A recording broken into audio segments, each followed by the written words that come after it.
Next year का, वो भी हम आप लोगों के साथ शेयर करेंगे। जैसा कि आप सब लोगों को पता है कि हमें टाइम बहुत मिला इस कमीशन को। मैंने 8 जून को ज्वाइन किया था। अगर 18 जुलाई को हमारा पूरा कमीशन जो था एस्टेब्लिश हुआ था, सभी मेंबर्स कंप्लीट हुए थे। हमें वर्किंग डेज सिर्फ और सिर्फ 57 वर्किंग डेज मिले, लेकिन 57 वर्किंग डेज में इस कमीशन ने 36,000 बच्चों का रिकमेंडेशन किया, 36,000। और अगर मैं इस साल की बात करूं तो इस साल में अभी तक 56,830 कैंडिडेट्स हैं जो इस साल में हमने अभी तक रिकमेंड किए हैं, और ये अब तक का कमीशन की हिस्ट्री का सबसे ज्यादा नंबर है। 56,830, 56,830 ये पूरे साल का है रिक्रूटमेंट, और 36,000 है नए कमीशन के आने के बाद। ये नंबर है, ये सभी कैटेगरीज में है। इसका अलग-अलग ब्रेकअप? हाँ, ब्रेकअप भी हम आप लोगों के साथ शेयर करेंगे, और हमारे पास पिछले 7-8 साल का भी डेटा है, वो भी हम आप लोगों के साथ शेयर कर देंगे। इसमें कुछ यूनिक चीजें हैं जो हम डेटा एनालिसिस हम लोगों ने किया है। जैसा कि मैंने आपको बताया कि 57 वर्किंग डेज थे, हॉलीडेज को और बाकी चीजों को माइनस करके 57 डेज थे। अगर 57 डेज का पर डे का वो करे तो 632 रिक्रूटमेंट पर डे की एवरेज हमारी आई है, और 28 एग्जाम हमने इस टाइम में लिए हैं 57 डेज में, जो हमारे वर्क उसमें थे, क्योंकि एग्जाम्स जो हैं वो हॉलीडेज में भी हो जाते हैं। तो 28 एग्जाम हमने कंडक्ट किए 56 डेज में, और इन्हीं 56 डेज में 88,000 कैंडिडेट्स का पीएमटी और पीएसटी भी करवाया। तो एक बहुत बड़ा नंबर है। हम सभी लोगों के पास 5 मेंबर्स और चेयरमैन के पास बिल्कुल ज्वाइन भी किया था, और हमारा रिक्रूटमेंट का ऐसा कोई बहुत ज्यादा एक्सपीरियंस नहीं था। तो इस नंबर से हम लोग काफी सेटिस्फाई है। पीएसटी पुलिस में जो मेजरमेंट और वो बाकी चीजें रनिंग वगैरह जो करते हैं, तो 88,000 का ही नंबर है।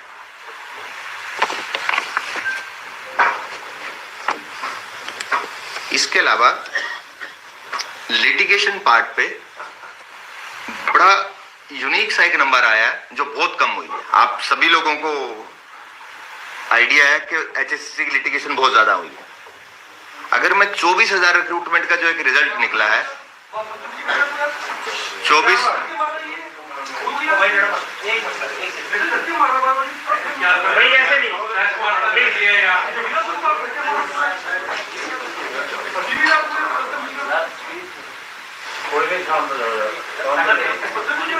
मैं आप लोगों का जो 24,000 का जो रिजल्ट डिक्लेयर हुआ है, जो कमीशन की हिस्ट्री में हाईएस्ट नंबर है। इससे पहले 24,000 का कभी रिजल्ट डिक्लेयर नहीं हुआ। 18,000 हुआ था 2018 में। एक चेतन साहब ये क्लियर करो, जो 88,000 वाला बता रहे हो उसमें फिजिकल पुलिस वाला और पुलिस का ही, उसका 2 टाइप का होता है। उसकी हाइट चेस्ट होती है और उसकी रनिंग होती है, फिजिकल मेजरमेंट। तो 88,000 लोगों का वो कंप्लीट किया, और 28 एग्जाम लिए विद इन 56 डेज।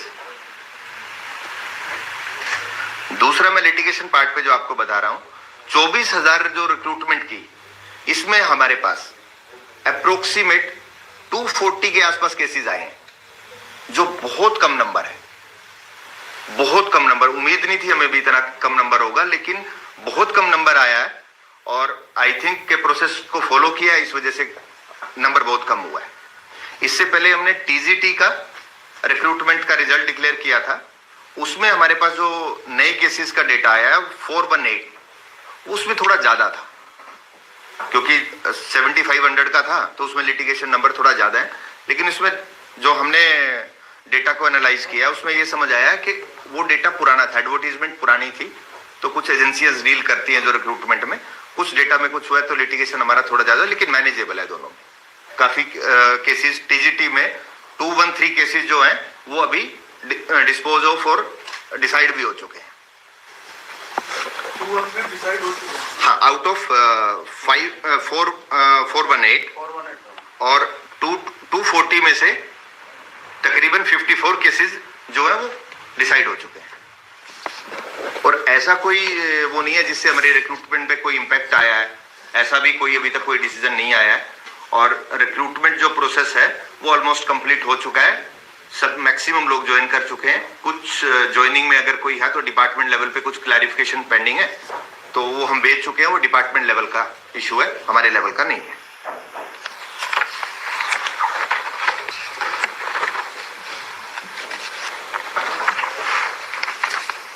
इसके अलावा जो हमारे फ्यूचर प्लान्स हम लोग आप लोगों के साथ शेयर कर रहे हैं, जो नेक्स्ट ईयर का हमारा प्लान है।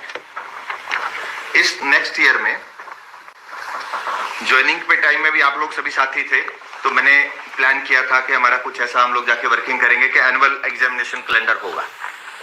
वो बिल्कुल हम उस पर काम कर रहे हैं, और क्योंकि ये डिपार्टमेंट से भी रिलेटेड है, सिर्फ हमारा ही पार्ट नहीं है इसमें।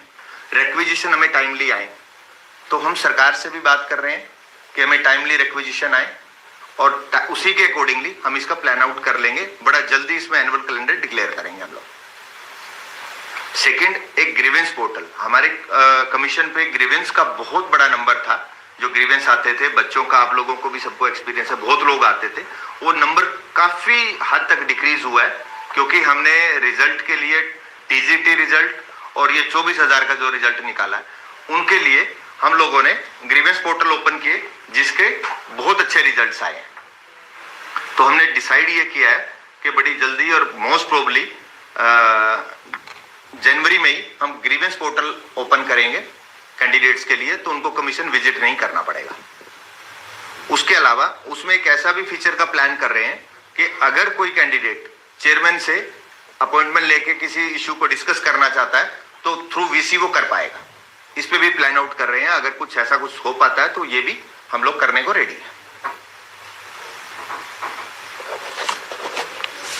एक हम प्लान कर रहे हैं अभी नए साल में कि हम समाधान शिविर लगाएं, जो कोर्ट्स के केसेस हैं या कुछ ऐसे रिप्रेजेंटेशंस हैं, लीगल नोटिस हैं जो अभी कोर्ट में जो लोग नहीं गए हैं, उसके लिए एक समाधान शिविर लगाने का प्लान है।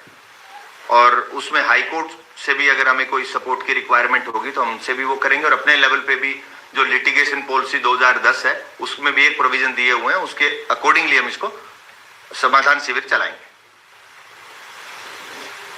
हर महीने या कैसे नहीं, ये वन टाइम चलाएंगे। उसमें जो पेंडिंग लिटिगेशन होगी उस पे जो भी है कैंडिडेट्स आ सकते हैं, अपने व्यूज रख सकते हैं, और इस लेवल का अगर कोई होगा कि हमारे लेवल पे डिसाइड करने के हम हैं, तो हम उसको डिसाइड करेंगे और खत्म करेंगे। चलाएंगे दफ्तर पे या अलग-अलग? हाँ, एक बार तो हमें समझने के लिए उसमें ऑफिस में ही करना पड़ेगा, क्योंकि कैंडिडेट्स के जो इश्यूज हैं वो डिस्कस करने के लिए एक कमेटी फॉर्म कर दी जाएगी, और जो वो कमेटी होगी वो केस को रिव्यू करेगी। और कुछ केसेज ऐसे होंगे, बहुत सारे केसेज ऐसे रहते हैं कि पर्टिकुलर एक केस में डिसीजन आ चुका होता है उस इश्यू पे कोर्ट का, पैरिटी बेसिस पे कुछ केस पेंडिंग होते हैं, तो हम पैरिटी को कंसीडर करके उनको डिसाइड कर सकते हैं। तो ऐसा एक प्लान है। वन टाइम रजिस्ट्रेशन का जो भी अब नेक्स्ट सीईटी होगा, उसमें हमारा एक ऐसा कुछ प्लान आउट करने का सोच रहे हैं कि वन टाइम रजिस्ट्रेशन हो। वन टाइम में ये कि कैंडिडेट को एक ही बार रजिस्ट्रेशन करना पड़े, और वो उसका थ्रू इट लाइफ वही चलेगा। उसमें जब सपोज एक कैंडिडेट अभी 10th पास किया है, तो वो 10th पास में रजिस्ट्रेशन कर लेगा। जैसे ही वो 12th करेगा तो उसमें सिर्फ 12th की जो डिग्री होगी वो अपलोड करेगा, रजिस्ट्रेशन उसका एज इट इज रहेगा। जैसे ग्रेजुएशन कंप्लीट करेगा तो ग्रेजुएशन, और जब उसको एडवर्टीजमेंट हम पब्लिश करेंगे तो वो वही उसी पोर्टल से अपलोड कर पाएगा। तो ये एक वन टाइम रजिस्ट्रेशन का एक फुल प्रूफ, इसका एक ट्रायल करके भी प्लान कर रहे हैं कि हमने डेमो भी स्टार्ट किए हैं अभी, तो बड़ा जल्दी हम इसको सीईटी से पहले इसको स्टार्ट कर देंगे।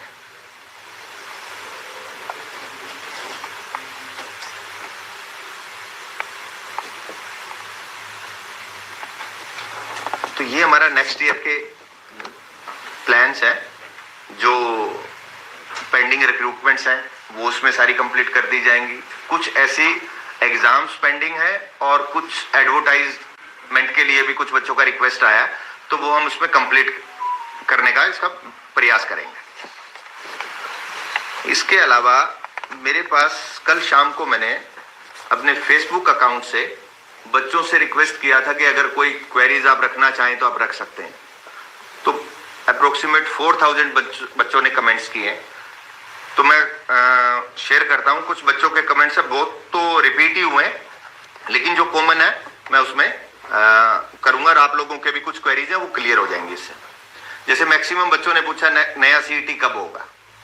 अब ये सीईटी कब होगा, इसमें जो बच्चों ने पूछा है इसमें शुभम मित्तल, संदीप सिवाच, अशोक कुमार, योगेश भारद्वाज, राजेश गोयल, चंदेला, आर चंदेला, अंकुश शर्मा, देव बेनीवाल और बहुत सारे कैंडिडेट्स हैं, सबके मैं नाम वो नहीं कर सकता।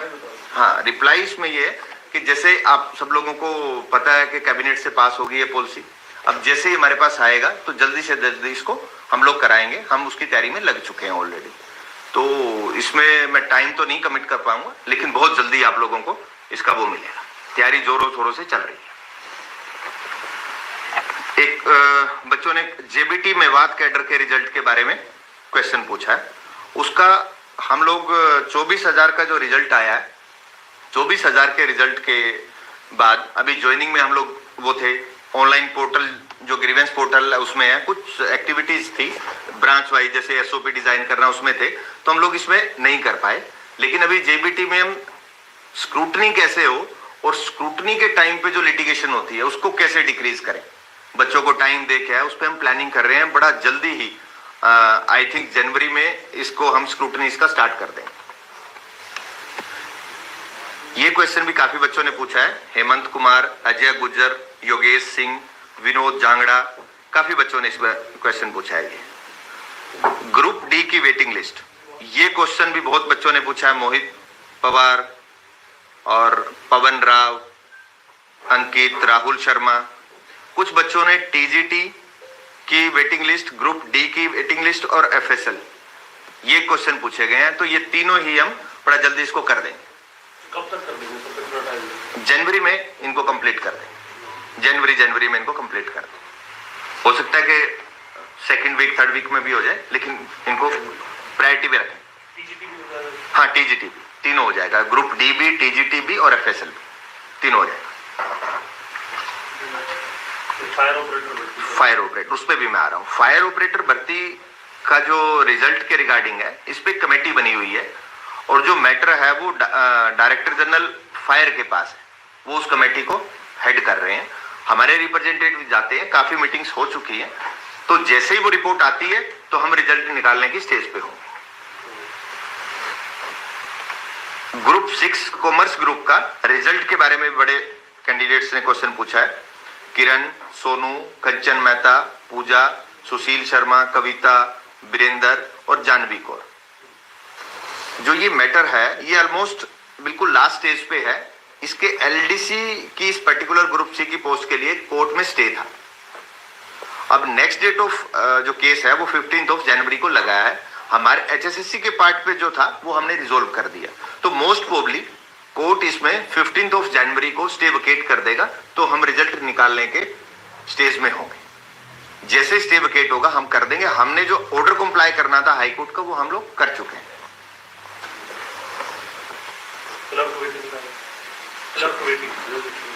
उसमें आ जाएगा 24,000 में है, तो उसमें होगा। अभी हम इसका कर रहे हैं, फिर उसके बाद 24,000 की वेटिंग का करेंगे। एमपीएसडब्ल्यू मेल की वैकेंसीज कब तक आएंगी, ऐसा भी कई बच्चों ने पूछा है। ये डिपार्टमेंट रूल चेंज के प्रोसेस में है। हमसे जो कमेंट्स मांगे गए थे हमने वो अप्रूव कर दिए हैं, तो डिपार्टमेंट जैसे ही रूल्स चेंज पास हो जाएगा, अमेंडमेंट्स हो जाएंगे, तो हम इसको उसके बाद कर पाएंगे। अब कुछ बच्चों ने हमें सुझाव भी दिए हैं। हरियाणा पुलिस वेटिंग का भी पूछा है। वो 24 में आएगा। वो जो 24,000 का वो रिजल्ट है उसकी वेटिंग एक बार में ही हम डिसाइड करके करनी पड़ेगी। इनिशियली इसको करेंगे, फिर सेकंड स्टेज में 24,000 की वेटिंग पे जाएंगे। तो कुछ बच्चों ने हमें सुझाव भी दिए हैं। सुझाव दिए हैं संदीप सिवाच ने, अशोक कुमार और योगेश भारद्वाज। ये कहते हैं कि सीटी वर्ष में एक बार होना चाहिए। तो अभी आप लोगों ने पॉलिसी में देखा है, तो गवर्नमेंट डिसाइड जैसे जैसे करेगी उसके अकॉर्डिंगली सीटी होगा। एग्जाम कैलेंडर और सिलेबस। एग्जाम कैलेंडर के लिए मैं ऑलरेडी बोल चुका हूं, सिलेबस तो हमारा है अभी भी, लेकिन उस पर क्या बेटर हो सकता है तो उस पर हम काम करने को रेडी है। अगर बच्चे भी कोई सजेशन देना चाहें तो वो दे सकते हैं कमीशन को। सीटी से पहले हो जाएगा, सिलेबस डिफाइन होगा। सिलेबस तो ऑलरेडी डिफाइंड है, अब तो चेंज उस पर नहीं कर पाएंगे क्योंकि बच्चे उसी की तैयारी कर रहे हैं। लेकिन फ्यूचर में उसमें सिलेबस पे अगर कोई बच्चे चाहते हैं, कुछ सजेशन देना चाहते हैं, उसमें कुछ चेंजेस चाहिए तो वेबसाइट पे दे सकते हैं, हमें लेटर लिख सकते हैं और ईमेल के थ्रू भी हमें भेज सकते हैं। फाइनल रिजल्ट के साथ ही हर भर्ती की वेटिंग लिस्ट भी जारी की जाए, ऐसा भी बच्चों का है। इस पे हम जरूर वर्किंग करेंगे, अगर पॉसिबल होगा तो जरूर करेंगे। कुछ एक बच्चे ने लिखा पेपर लेवल में सुधार होना चाहिए, गलत और पुराने क्वेश्चंस का सिलसिला रुकना चाहिए। मेरी नॉलेज में ऐसा कोई आया नहीं है क्योंकि लिटिगेशन बहुत कम हुए हैं और हमने 28 एग्जाम्स किए हैं, तो ऐसा कोई रेपिटेशन ऑफ क्वेश्चंस का और कोई ऐसे क्वेश्चन जिस पे कोई ऑब्जेक्शनेबल हो, ऐसा मेरे सामने अभी तक कोई आया नहीं। अगर कोई बच्चे शेयर करेंगे तो हम उस पर भी एक्शन लेंगे। बच्चों की सहायता के लिए HSSC हेल्प डेस्क और ऑनलाइन पोर्टल शुरू किया जाए, तो ये जैसा बता ही चुका हूं कि हम बड़ी जल्दी इसको शुरू करने वाले हैं। CT 2025 का नोटिफिकेशन जनवरी में निकाला जाए, तो इसमें सरकार लेवल पे है, जैसे ही सरकार करेगी HSSC इमीडिएटली उस पर काम शुरू कर देगा।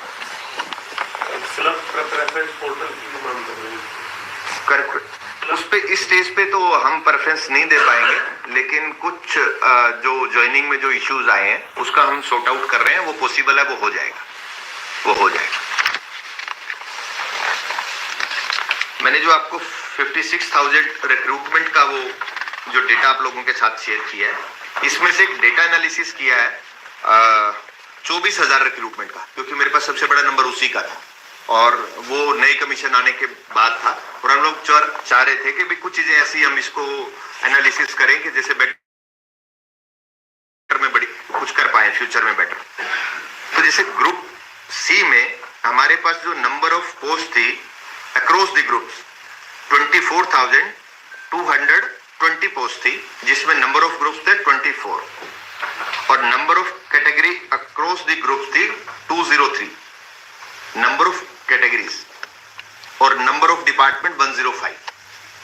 इसमें जो सिलेक्शन हुआ है ग्रुप सी में, वो ग्रुप सी में सिलेक्शन हुआ है 21,266 कैंडिडेट्स का, और ग्रुप डी में हमारे पास सिलेक्शन हुआ है 2697 लोगों का, 2697। ग्रुप सी में 105 डिपार्टमेंट में कैंडिडेट्स को भेजा गया है और ग्रुप डी में 7 डिपार्टमेंट्स में भेजा गया है। और जो सिलेक्शन रेट है, फीमेल्स का सिलेक्शन रेट है 29% और मेल्स का सिलेक्शन रेट है 31%। टीजीटी में जो सिलेक्शन रेट था वो फीमेल्स का ज्यादा था। इस 24,000 के रिजल्ट में कुछ पोस्टें ऐसी हैं जो सिर्फ मेल्स के लिए हैं, जैसे पुलिस में 5,000 मेल्स के लिए ही थी। तो जो ये रेशियो है ये 21 का और 31 का इसलिए है क्योंकि मेल्स के लिए पोस्टें ज्यादा थी और टीजीटी में फीमेल्स का सिलेक्शन रेट बहुत ज्यादा था। टीजीटी का मेरे पास ऐसा, क्योंकि वो पुराना डेटा था मैं उसको नहीं कर पाया, लेकिन वो मेल से काफी ज्यादा था। मेरे पास एग्जैक्ट नंबर नहीं है, लेकिन मेल से काफी ज्यादा था। ज्वाइनिंग पेंडिंग है, भर्ती कोई पेंडिंग नहीं है, कुछ में ज्वाइनिंग पेंडिंग है। मैं आपकी क्वेरीज एक बार कंप्लीट करके मैं सारी क्वेरीज आप लोगों की रिजॉल्व करता हूं। हमने एक प्रेफरेंस पोर्टल लॉन्च किया था 30 सितंबर को और 4 दिन के लिए वो ओपन था। उसमें कुछ डेटा सामने आया कि 15,207 लोगों को 15,207 ऐसे कैंडिडेट्स हैं आउट ऑफ 24,000 जिनको फर्स्ट प्रेफरेंस मिला है। सेकंड प्रेफरेंस मिला है 2341 और थर्ड प्रेफरेंस मिला है 1034। तो ये फर्स्ट सेकंड थर्ड ये एक नंबर किया है। मैक्सिमम लोगों को 15,000 out of 24,000 is a good number. जिनको फर्स्ट प्रेफरेंस ही मिली है।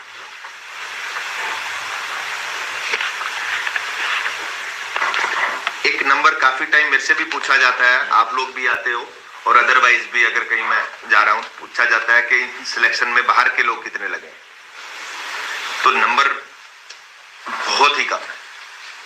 अगर मैं ग्रुप सी की बात करूं तो 21,266 में से सिर्फ 137 लोग ऐसे हैं जो आउट ऑफ द स्टेट है,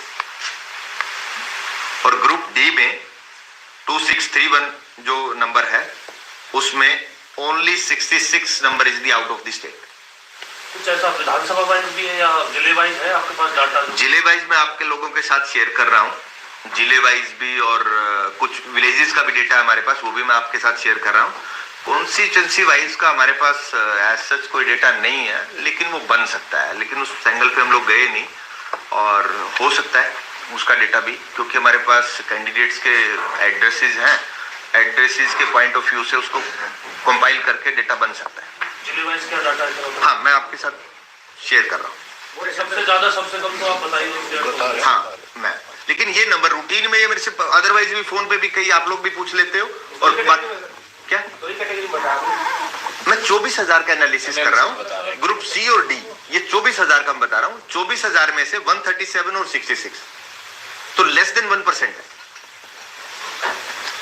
एक अदरवाइज एक मार्केट में कैसा रहता है कि नहीं बाहर के लोग बहुत लग रहे हैं। अपोजिशन पे यही मुद्दा, मैंने आपको नंबर शेयर किया है, और जो कैंडिडेट्स की डिटेल है हम अदरवाइज वो नहीं कर सकते, लेकिन मैंने आपको, आप सब लोगों के साथ मैं डेटा शेयर कर रहा हूँ, तो पूरा कमीशन है, तो आप इसको कैसे, या कोई और डेटा है तो हमारे साथ शेयर करें। मैं आपके साथ शेयर कर रहा हूँ। आप जो गिरी है संख्या, डिक्रीज हुआ है बाहर के कैंडिडेट्स का, जी, तो आप कोई रिस्ट्रिक्शंस लगा रहे हैं? नहीं, हमने कोई रिस्ट्रिक्शन नहीं लगाया, और बाहर के कैंडिडेट पर कैसे रिस्ट्रिक्शन लगाया जा सकता है, हमने नहीं लगाया, और कोई है ही फिजिबिलिटी नहीं है कोई किस टाइप की रिस्ट्रिक्शन लग सकती है। ओके, वैसे गिरा खुद ही गिरा। हमने तो जो जहाँ के जो एड्रेसेस हैं, और ये यार मुझे नहीं लगता कि कमीशन में भी पीछे अगर पिछले डेटा को भी वो चेक किया जाए कोई ऐसा नंबर होगा। ये मैं HSSC की बात कर रहा हूँ, बाकी का मेरे को नहीं आइडिया। HSSC का ये डेटा है। अब हमारे जैसे कुछ टॉप 10-11 विलेजेस हैं, जैसे सतनाली विलेज है महेंद्रगढ़ में, इसमें 44 कैंडिडेट्स का डेटा आया सिलेक्शन रेट। पाई गांव है कैथल में 29, चांग गांव है भिवानी में 27, भूना फतेहाबाद 26, दुबलान जज्जर 24,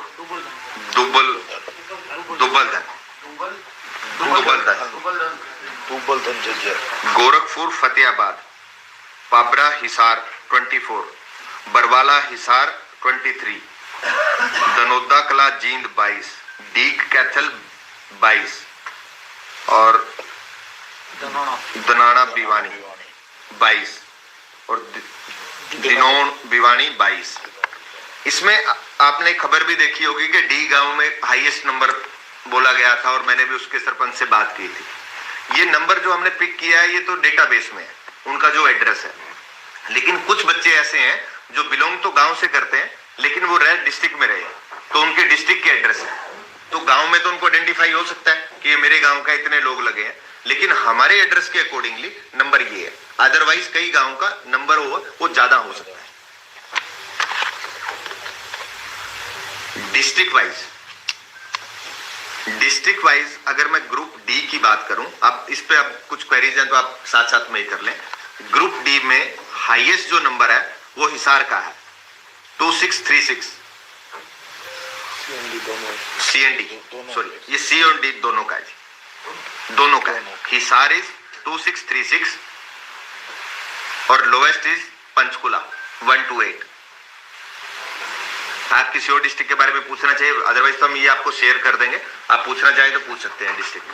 हिसार के बाद सेकंड लार्जेस्ट सेकंड है जी Bhiwani 2181, third is Jind, fourth is Mahendragarh, Jind में कितना कैंडिडेट? जींद में है 2117 और महेंद्रगढ़ में है 2036। सबसे लोवेस्ट कॉन्ट्रैक्ट लोवेस्ट है जी पंचकुला 128 एंड मेवात इज 232 जो सेकंड नंबर पे में बात है लोएस्ट साइड से, और फरीदाबाद इज 266। रोहतक का क्या है sir? Rohtak on the place of 6 on the 6th place 1453। Know top से रोहतक 6 नंबर पे है, जजर 7th नंबर पे है, कैथल। मैं एक रिपीट कर देता हूँ, हाँ मैं इसको सॉफ्ट कॉपी आप लोगों के साथ शेयर कर। ग्रुप सी का अलग अलग ग्रुप सी का पहले का कंबाइंड बता दीजिए कुछ ऑनलाइन भी क्वेश्चन आ रहे हैं, ऑनलाइन क्वेश्चन आ रहा है इसको जी। एक बड़ा इंटरेस्टिंग डेटा हमारे पास आया है। कुछ ऐसे कैंडिडेट्स हैं जिन्होंने 19 साल के हुए हैं और उनको जॉब लग गया। मैंने 10 बच्चों का एक डिटेल है मेरे पास, ये पुलिस कांस्टेबल में हुए हैं और क्लरिकल स्टाफ में हुए हैं। तो इट मींस 18 के बाद इन्होंने फॉर्म फिल किया, और कुछ प्रोसेस कमीशन भी लेता है कुछ टाइम, और 19 में इनके पास जॉब है। ऐसे बहुत सारे बच्चे हैं। कितने के सारे 19 के हैं या फिर मतलब? नहीं, मैंने तो अब 10 कैंडिडेट्स का एक डेटा लिया, नंबर बहुत बड़ा हो सकता है, लेकिन जैसे 10 का लिया है तो 10 में लोएस्ट यही आए हैं 19 ईयर्स के, इससे कम का कोई नहीं है, तो इसके बाद का नंबर हो सकता है। अगर मैं ओल्डेस्ट कैंडिडेट की बात करूं तो एक कैंडिडेट 50 साल का सिलेक्ट हुआ है, ये नॉन ईएसएम है, एक्स सर्विसमैन नहीं है, अर्बन लोकल बॉडीज में क्लरिकल स्टाफ में गया है, ग्रुप सी में। तो ये रेशियो का अगर कंपैरिजन हम करें, 19 साल के बच्चे को भी जॉब मिल रही है और 50 साल के बंदे को भी जॉब मिल रही है। हाँ, उसका बिल्कुल उसका वो होगा, लेकिन 50 ईयर्स में तो उसका टाइम ही बड़ा कम बचा है। मल्टीपल नौकरी भी मिली है कुछ एक ही परिवार में या कुछ ऐसा? वो भी मैं डेटा आपके साथ शेयर कर रहा हूँ। ग्रुप डी में भी हमारे पास बहुत सारे कैंडिडेट है, ये डेटा मैं आपके साथ शेयर कर रहा था ग्रुप सी का। और ग्रुप डी में भी हमारे पास 19 के बहुत सारे कैंडिडेट्स हैं। जो बच्चे 19 के हुए उनके हाथ में जॉब है।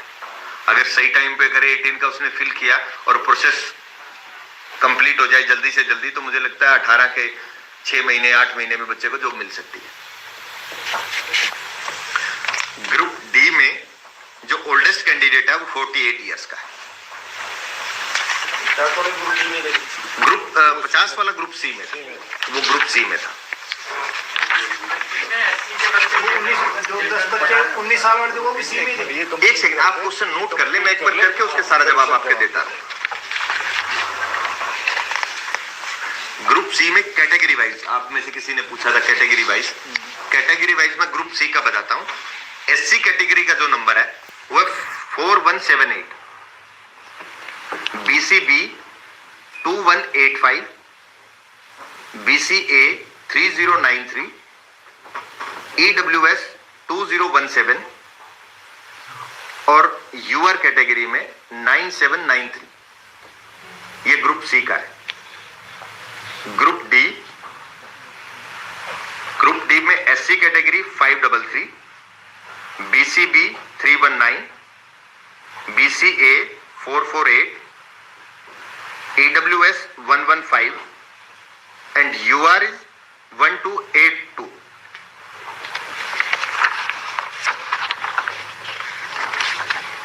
अब आपका डेटा था कि आपका जितेंद्र, आप कुछ मल्टीपल लोगों का मैं आपको एक ही परिवार का।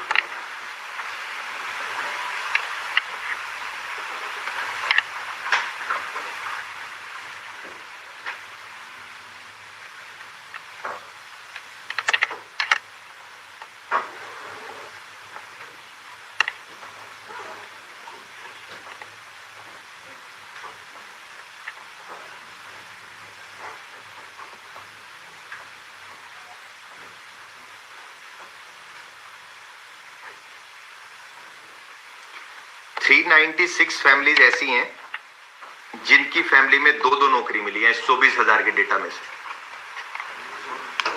396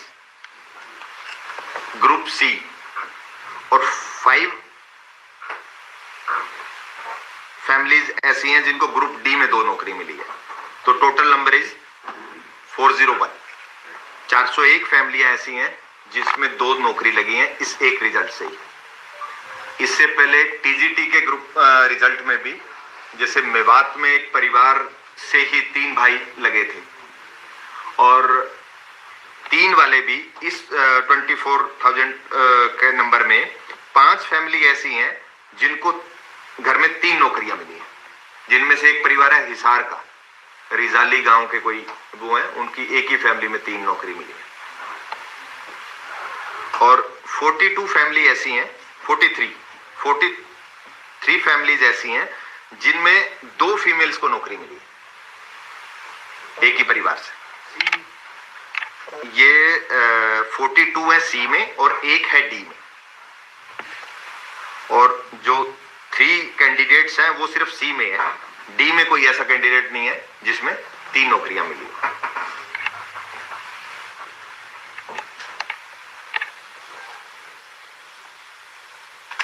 हमारे पास जो विलेज वाइज डेटा आया है, तो विलेज वाइज डेटा में 4095 नंबर है विलेजेस जिनके कैंडिडेट सिलेक्ट हुए हैं। तो 6200 पंचायत हैं हरियाणा में, तो उसमें से 4095 गांव ऐसे हैं जिनके बच्चे नौकरी लगे हैं, जो बड़ा नंबर है। और ये वो बच्चे हैं जिनकी एड्रेस गांव के हैं। कुछ बच्चे ऐसे भी हैं जिनके डिस्ट्रिक्ट्स के एड्रेस हैं। तो आई थिंक जो मेरा आइडिया है वो 5000 का नंबर के आसपास हो सकता है। 1000 गांव के ऐसे बच्चे भी होंगे जो पूरे हरियाणा से, तो 4-5,000 बच्चे लगे तो 4000 नहीं, मैं ये कह रहा हूँ 4095 गांव के बच्चे जिनका एड्रेस फॉर्म में गांव का है,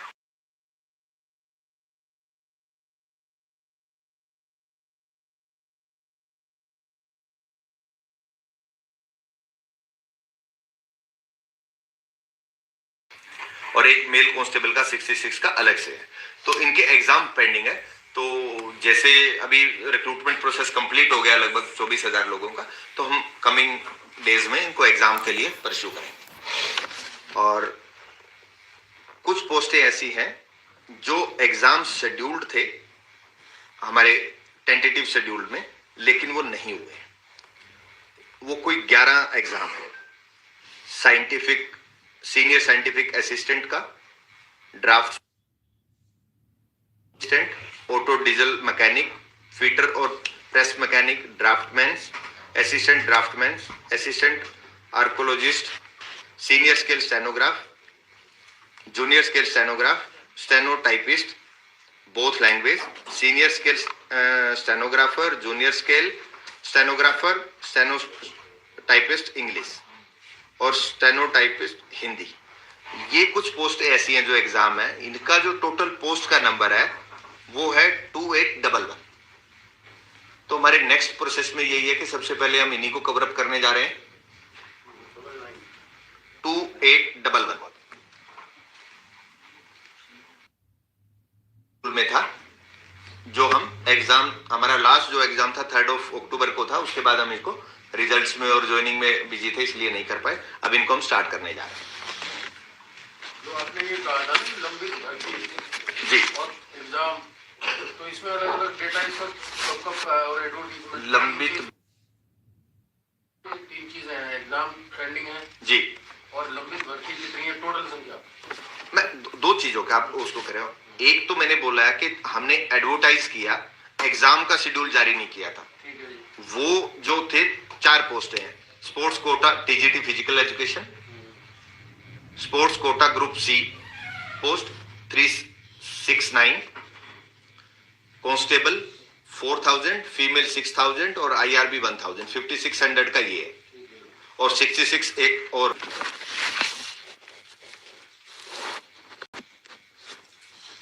जो ऑनलाइन मेरे पास कैंडिडेट्स के मैसेज आ रहे हैं। एक तो ईएसपी वैकेंसीज का है, तो मैंने जैसे पहले ही बताया कि बिल्कुल ये ईएसपी के हमारे पास जो स्पोर्ट्स कोटा टीजीटी और स्पोर्ट्स कोटा ग्रुप सी का है, तो हम इसको जल्दी कर रहे हैं। दूसरा टीजीटी की वेटिंग लिस्ट भी मैंने आप क्लैरिफाई किया कि हम बड़ा जल्दी करने वाले हैं। HR police vacancies new already advertise है, सिर्फ एग्जाम का शेड्यूल पेंडिंग है, वो जल्दी कर देंगे।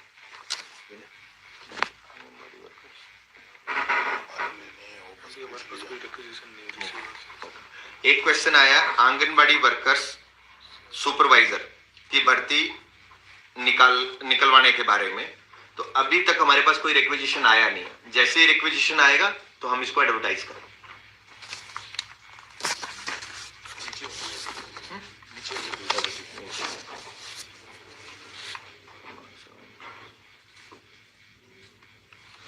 एक क्वेश्चन किया बच्चों ने, जिनके कट ऑफ से ज्यादा ऊपर मार्क्स हैं उनका कोई सॉल्यूशन। कुछ बच्चे ऐसे हैं जिनके कट ऑफ से ज्यादा मार्क्स हैं और उनको लगता है कि हमारा सिलेक्शन नहीं हुआ, लेकिन उनके बहुत सारे रीजन है।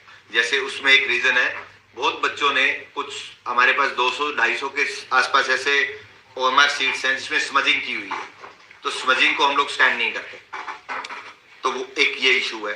कट ऑफ से ज्यादा का इशू है, जैसे नंबर कट ऑफ से ज्यादा है तो उनके कुछ सर्टिफिकेट इनवैलिड होंगे, जो हमारा रिक्वायरमेंट है डेट का वो नहीं होगा, या कट ऑफ डेट, हाँ कोई टेक्निकल रीजन की वजह से ये होंगे। टेक्निकल पोस्ट पे भी है सर? नहीं, ऐसे सभी भी पोस्ट पे हो सकते हैं। जैसे कि किसी का ग्रेजुएशन है, हमें चाहिए ग्रेजुएशन दिसंबर 2024 हमें ये चाहिए, लेकिन किसी का है ही जनवरी 2025 का, तो उसको तो हम कंसीडर नहीं करेंगे, उसका नंबर हाईएस्ट भी होगा तो भी नहीं हम करेंगे। तो कुछ टेक्निकल वजह से होगा। और हमने ऑनलाइन ग्रीवेंस जो किया था उसमें 95-96% बच्चों को हम ईमेल कर चुके हैं, उनके जवाब दे चुके हैं, और उस पोर्टल में रीओपन करने का भी ऑप्शन है। अगर वो हमारे जवाब से सेटिस्फाई नहीं है तो उसको रीओपन कर सकता है, हमें उसी सेम कंप्लेंट को रीओपन कर सकता है, हम उसको सेटिस्फाई करेंगे। एक क्वेश्चन आ रहा है 20 ग्रुप का, कि 20 ग्रुप में हम लोग रिप्लाई फाइल कर चुके हैं, अब मैटर कोर्ट में है और आई थिंक जनवरी में ही लिस्टेड है। हाँ, जनवरी में ही लिस्टेड है, तो हमारे पार्ट पे हम फाइल कर चुके हैं और एडवोकेट्स आर्ग्यू करेंगे, स्टेट भी अपीयर हो रहा है, तो जो भी कोर्ट का डिसीजन होगा वो सबके सामने होगा। क्लर्क ज्वाइनिंग के कुछ डिपार्टमेंट्स में कुछ क्लैरिफिकेशंस हैं रूल्स में, जैसे जो उन्होंने रिक्वेजिशन हमें भेजी है उसके अकॉर्डिंग, तो हम 70-80% का रिप्लाई कर चुके हैं, उनके जो भी क्वेरीज आई थी डिपार्टमेंट्स की।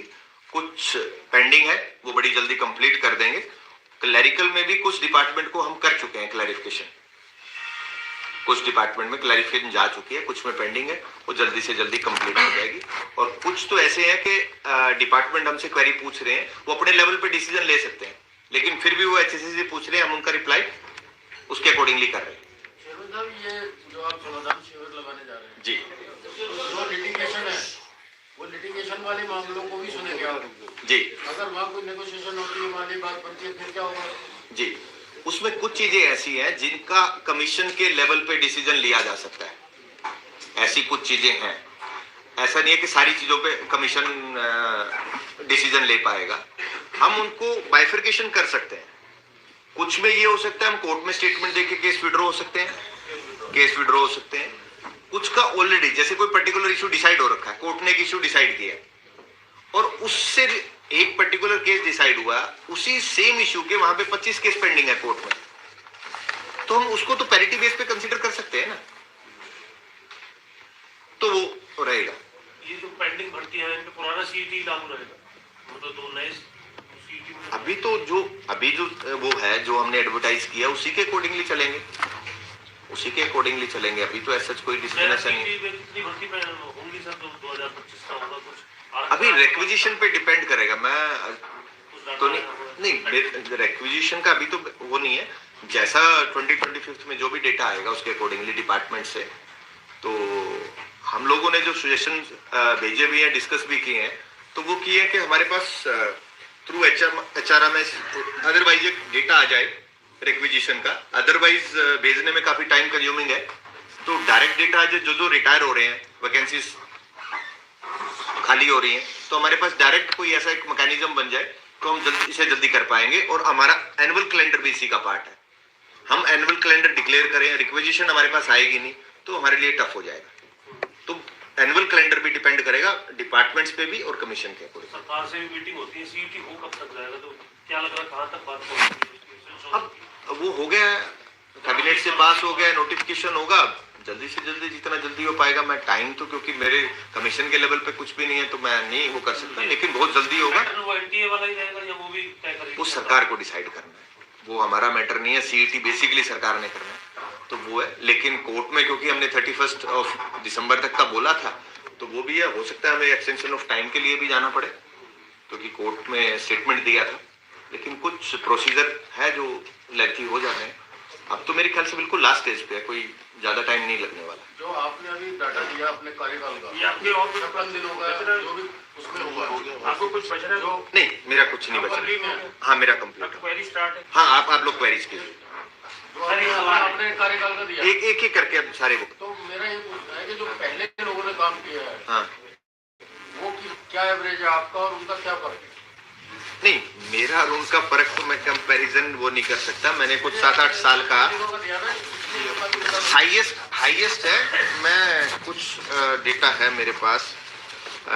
अगर मैं 15 से मेरे पास डेटा है, 15 में था नंबर 2780, 16 में 2229, 17 में 8403, 18 में 20141, 20,141, 19 में था 34,649, 34649, 2020 में 8694, 2021 में 3651, 2022 में 16,366, 2023 में 838 और 2024 में 56,830।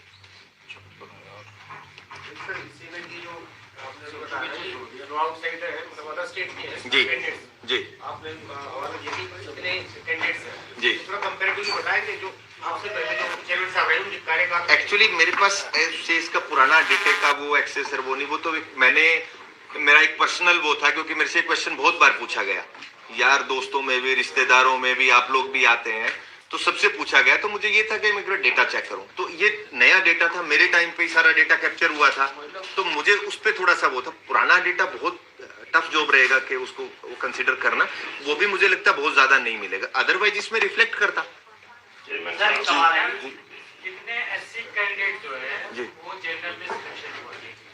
ब्रदर ये तो मुझे कैलकुलेशन करके बताना पड़ेगा, ऐसा नहीं है, लेकिन ये पॉसिबल है, ऐसा डेटा फाइंड आउट किया जा सकता है, लेकिन एज ऑन डेट मेरे पास नहीं है डेटा। सर एक सवाल है, हेलो में हाईएस्ट क्वालिफिकेशन है उनका, क्या पीएचडी तो ऐसे नहीं है, पीएचडी होल्डर का भी ग्रुप मिनिमम क्वालिफिकेशन डालते हैं। हमारे पास मिनिमम का तो है, मैक्सिमम का कई बच्चों ने दिया होगा, किसी का नहीं दिया होगा। और हमें जो जो चीजें लगी, आपके पास डेटा है 40-50 हजार जो भी कैंडिडेट्स है, आप जिन जिन पैरामीटर पे उस पर आप वी लुकअप के थ्रू, एक्सेल के थ्रू जो भी डेटा करना चाहें तो वो पॉसिबल है। जो मैं डेटा करके आया हूं वो तो मैंने आप लोगों के साथ शेयर कर दिया। इसके अलावा अगर कोई ऐसा डेटा एनालिसिस है, आई थिंक ये भी फर्स्ट टाइम ही हुआ हो। ये भी बड़ा इशू बनता रहा कि हाईली क्वालिफाइड जो है ग्रुप डी के लिए बेरोजगारी से कनेक्ट करके अपोजिशन ये भी सवाल उठाते रही है लगातार। सर मैं वो होती रहेंगी, लेकिन मैं तो ये कहूंगा जो कैंडिडेट हमारे पास आएगा हम तो उसके अकॉर्डिंगली वो करेंगे। वो इशू भी है कि वो ग्रुप डी में लग जाता है, बाद में उसी में भी चला जाएगा। तो जॉब्स की आप उसको, मेरे लिए पॉजिटिविटी ये है कि वो 2 टाइम्स सिलेक्ट हुआ है कमीशन से, तो और हाईली क्वालिफाइड है। और नंबर आप देखिए, अगर अदर स्टेट्स का भी देखें, इतना बड़ा नंबर नहीं है जो के लिए इतना बड़ा नंबर फॉर दिस। जी, दो विभाग ऐसे हैं जिनमें हमेशा नौकरी को लेकर के कहीं न कहीं पेपर पे खींचातानी होती है। जी। सबसे पहले तो आईटी इंस्पेक्टर की बात करें। आईटी इंस्पेक्टर में जिन लोगों ने एग्जाम दिया और जिस भी रिकॉग्नाइज्ड आईटीआई से उन्होंने एक्सपीरियंस लिया, उसको एक्सपीरियंस को एचएसएससी ने मान्यता नहीं दी। जी। दूसरी चीज ये है कि कई लोग ऐसे थे जो जिनको हम दिव्यांग बोले या विकलांग बोले, वो ऐसे कैंडिडेट भी थे, लेकिन उनके दिव्यांगता को भी एचएसएससी ने दी थी। उन्होंने कई बार कंप्लेंट की और कईयों की तो बाकायदा मेल्स भी आए कि भी ऐसे करके सरकार उन्हें अनदेखा कर रही है। तो क्या आपके पास इन दोनों के संबंध में कोई जवाब है? और एक हमारे पूछा कि सीईटी को लेकर के। देखिए जनवरी में और फरवरी में जनवरी लास्ट और फरवरी में, क्योंकि काफी स्कूल्स के बोर्ड्स के एग्जाम चलते हैं, तो ऐसे में तो संभावनाएं नहीं लगती कि फरवरी और मार्च में सीईटी हो पाएगा। इन पे क्या स्पष्टीकरण तीनों चीजों पे? जब भी पहले तो मैं आपका आईटी इंस्ट्रक्टर का वो करता हूं। देखो आप लोगों के पास जो आती हैं भी सारे बच्चों को वो उसको स्टडी भी नहीं करते। तो हमारा जो पैरामीटर है, डिपार्टमेंट के रूल्स क्या कहते हैं और हमारी एडवर्टीजमेंट क्या कहती है, पूरा चारों तरफ घूमता रहता है। कई बार वो चीजें ऐसी हैं कि डिपार्टमेंट रूल्स में भी कई बार एम्बिग्विटी होती है, कई बार होती है, कुछ अमेंडमेंट्स भी होते हैं। इसीलिए तो कई चीजें ऐसी हैं जो हम ऑन पेपर कर ही नहीं पाते। तो आईटी इंस्ट्रक्टर में कई जगह पे जो जहां रूल क्लैरिफाई नहीं किया इन चीजों को और एडवर्टीजमेंट हुआ तो बाद में प्रॉब्लम्स आई।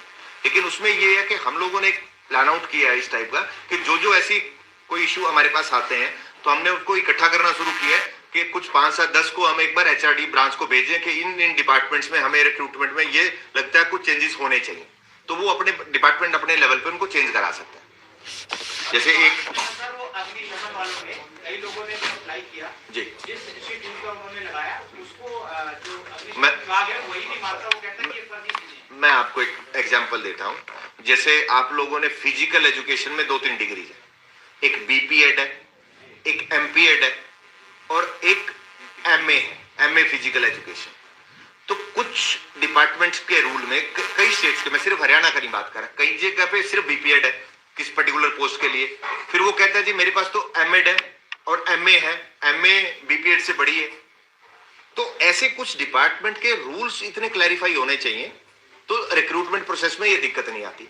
बच्चों को रिक्रूटमेंट रूल्स, मेरे को 6 महीने में वहां पे ऐसा नहीं लगा कोई बच्चा रूल्स को आके वो करे, उसको लग रहा है जो मेरी प्रॉब्लम है और मैं ठीक कर रहा हूं। कई बार वो ठीक भी होते हैं।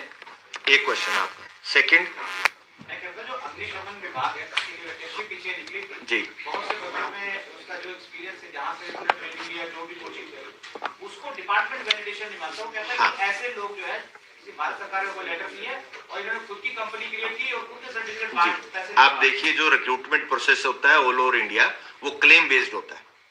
यूपीएससी भी क्लेम बेस्ड करता है। आपने बोला कि मेरा ये सर्टिफिकेट है और मेरी ये कैटेगरी है, मैं इस कैटेगरी में जा रहा हूं, हम लोग उसको स्क्रूटिनाइज नहीं करते, वो डिपार्टमेंट लेवल पे करना होता है। आपने एक्सपीरियंस दिया कि मैं इस फर्म में इसमें यहाँ पे जॉब करके आया हूं, उसका जो वेरिफिकेशन है वो डिपार्टमेंट को करना है।